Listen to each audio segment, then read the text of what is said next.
त्यानंतर मला त्याची आवड निर्माण झाली। तेव्हापासून मी त्यात पूर्णपणे लक्ष घालून ते काम सुरू केलं। सुरुवातीला मला खूप त्रास झाला, अंगाची आग वगैरे व्हायची, खूप त्रास व्हायचा।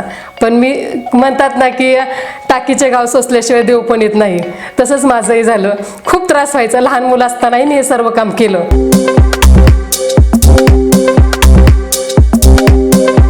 नमस्कार, मी सविता अभिजित पवार, राहणार बावडा। प्रथम मी सर्व महिलांना महिला दिनाच्या हार्दिक शुभेच्छा देते आणि 2 ओळी सांगते। दुनिया की पहचान है औरत, दुनिया की पहचान है औरत, हर घर की जान है औरत, हर घर की जान है औरत। माँ बेटी भाभी बहन बनकर घर घर में जान है औरत, घर घर में जान है औरत। ना समझो इसको तुम कमज़ोर कभी, ना समझो इसको तुम कमज़ोर कभी, ये है रिश्तों की डोर, ये है रिश्तों की डोर। मर्यादा और सम्मान है औरत, मर्यादा और सम्मान है औरत। मला व्यवसायाबद्दल काही थोडंसं सांगायचं आहे। मी मिरची कांडप मशीन चालवते। ते माझ्या सासूबाईंनी 1982 सालापासून चालू ठेवलेलं होतं। त्याच्यात मी 2010 साली लग्न झाल्यानंतर मी त्यांचं थोडं पाहून ते शिकले। त्यानंतर मला त्याची आवड निर्माण झाली। तेव्हापासून मी त्यात पूर्णपणे लक्ष घालून ते काम सुरू केलं। सुरुवातीला मला खूप त्रास झाला, अंगाची आग वगैरे व्हायची, खूप त्रास व्हायचा। पण मी म्हणतात ना की टाकीचे गाव सोसल्याशिवाय देव पण येत नाही, तसंच माझंही झालं। खूप त्रास व्हायचा, लहान मुलं असतानाही मी हे सर्व काम केलं। तेव्हापासून मला त्याच्यातून मिळणारा फायदा की त्याच्यातून दिवसभर काम करून घरातही चांगल्या पद्धतीने मी लक्ष देत होते। तिकडे थोडं काम करून घरातल्या मुलांवरती लक्ष, घरातल्या सर्व कुटुंबावर लक्ष देत होते। करत मी 2011 साली टेलरिंगचा कोर्स केलेला होता, सरकार मान्य। त्याच्यातही मला शिवणकामाची आवड असल्यामुळे मी चांगल्या पद्धतीने शिलाई काम सुद्धा करते, जोडधंदा म्हणून। आणि ते पाहतच हळूहळू कुक्कुटपालनाचा व्यवसाय चालू केला। त्याच्यातही माझ्या घरच्यांचा पूर्ण मला सहभाग होता, सर्वांनी मला त्याच्यात साथ दिली। त्यामुळे मला व्यवसायाची खूप आवड निर्माण झाली। 1 ना 2 मी 4-5 धंदे चालू केले व्यवसाय। प्रत्येक ह्याच्यात मला चांगल्या पद्धतीनं फायदा होत गेला, त्यामुळे मला त्याची खूप आवड निर्माण झाली। पशुखाद्याचा व्यवसाय चालू केलेला आहे, त्याच्यातही चांगल्या पद्धतीचं मला इन्कम आहे। शेती म्हणायचं गेलं तर शेतीसुद्धा आहे, शेतीतही मी आधुनिक पद्धतीनं शेती करते। स्वतंत्र व्यवसायामुळं घरात पैशाची वगैरे अडचण कधीच भासत नाही, कायम खेळता पैसा राहतो।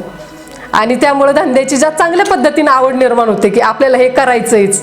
मग रात्रीचे 12-1 असा विचार कधीच केलेला नाही, असेल त्या वेळेत काम करायची माझी चिकाटी कायमच होती। झटपट लोकांना जेवढ्या लवकर आपल्या गिऱ्हाईक आलेले तर पटकन काम करून त्यांना लगेच पाठवता येईल अशा पद्धतीनं आता मी नवीन मशीन आणलेली आहे। माणसाला आता वेळेचं महत्त्व जास्त असतं, 2-3 तास एका मसाल्यासाठी थांबायला माणसांना वेळ नसतो। त्यासाठी आधुनिक पद्धतीचं मशीन आणल्यामुळे मला 2-3 तासाचा मसाला 1 तासात मी काढून देते।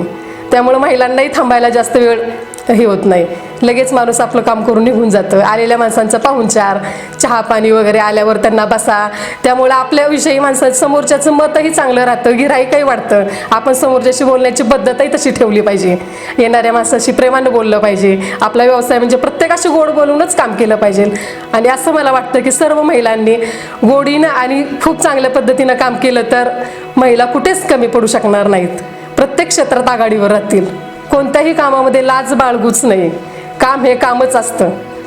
आणि व्यवसायामध्ये जेवढं आपण गोडीने चांगल्या पद्धतीनं काम करू तेवढं यश आपल्याला नक्कीच मिळतं। म्हणून मला असं वाटतं की प्रत्येक महिलेनं आपलं स्वतःचं असं काहीतरी करून दाखवावं, जेणेकरून महिलांविषयी आदर निर्माण होईल की कोणतीही महिला घरी बसून राहू शकणार नाही। प्रत्येकीनं स्वतःचं असं काहीतरी व्यक्तिमत्व निर्माण ठेवावं, काहीतरी कला असावी। नसे मी स्वतः काहीच करणारी नव्हती, पण माझ्या सासूबाईंनी हे सगळं माझ्यात उपजवलं, मी त्यांचे सगळे गुण घेतलेले आहेत। त्यामुळं मला माझ्या सासूबाईंचे खूप आभार मानावेसे वाटतात। त्यांनी स्वतःची सून खूप सुंदर घडवली। लग्नानंतर त्यांनी खूप शिकवलं मला, महिलांनी महिलांचा आदर केला पाहिजे। प्रत्येक क्षेत्रात, कोणतंही क्षेत्र असू देत, कमी जास्त मोठं, पण प्रत्येकानं समोरच्या व्यक्तीला कधीच कमी लेखू नये, प्रत्येकाला चांगल्याच पद्धतीने लेखलं पाहिजे। तेव्हा स्त्रीला पुढे न्यायला प्रोत्साहन केलं पाहिजे, तेव्हा स्त्री घडेल। माझ्या करिअरमध्ये ज्यांनी मला साथ दिली, माझ्या सासू सासऱ्यांनी, मिस्टरांनी, दिरांनी, जावेने, नंदेनं, या व्यतिरिक्त मैत्रिणींनी, माझ्या नातलगांनी, सर्वांनी मला ह्याच्यात साथ दिली। त्याबद्दल मी त्यांची आभारी आहे. मी त्यांची ऋणी राहील. जाता जाता एवढंच सांगेल मी, जन्म घेऊनी कित्येक नाते जोडलेस तू, जन्म घेऊनी कित्येक नाते जोडलेस तू, जन्म देऊनी कित्येक नाते निर्मिलेस तू, जन्म देऊनी कित्येक नाते निर्मिलेस तू. नको रडू श्री जन्मा ही तुझी कहाणी म्हणत तू, नको रडू श्री जन्मा ही तुझी कहाणी म्हणत तू. शोध घे स्वतःचा, शोध घे स्वतःचा एक नवीन कहाणी लिहित तू, शोध घे स्वतःचा एक नवीन कहाणी लिहित तू. घर आणि करिअर, घर आणि करिअर एक तारेवरची कसरत करतेस तू. 21व्या शतकातील सुपर वुमन तू, 21व्या शतकातील सुपर वुमन तू. उठ चल यशाच्या शिखराला साथ दे, उठ चल यशाच्या शिखराला साथ दे. स्त्री म्हणून जन्मलीस व्यक्ती म्हणून जग तू, स्त्री म्हणून जन्मलीस व्यक्ती म्हणून जग तू. धन्यवाद.